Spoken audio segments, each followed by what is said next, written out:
బావా, ఎప్పుడు మాట్లాడదామన్నా ముఖం అటు పెట్టుకొని మూతి ఇటు పెట్టుకొని ఎందుకు ఇట్లా చెప్తాను? ఎప్పుడు నేను మీకు అంత కాందాన్ని అయిపోయినా?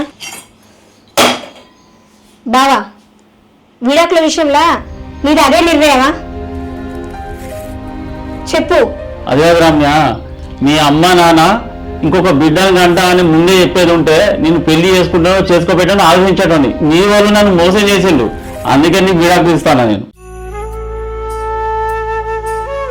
ఏమో బావా, మా అమ్మ నాన్న మళ్ళొక్కల్ని కనుడేందో, నువ్వు నాకు విడాకులు ఇచ్చుడేందో, ఆ దేవుడు నా తలరాత ఎందుకు ఇట్లా రాసిండో, అంత నా కర్మ, అంత నా తలరాత.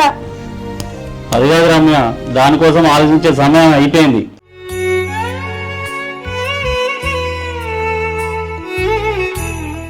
బావా, ఇదంతా సరే కానీ ఇవాళ మా అమ్మ నాన్న ఇంటికి వస్తారు.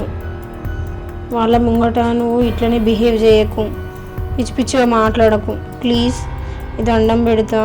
రమ్య, నువ్వు నవ్వుతూ ఉండు, ఏడుస్తూ ఉండు, విడాకుల విషయంలో ఎటువంటి మార్పు లేదు. నువ్వైతే మంచిగా ఉండు.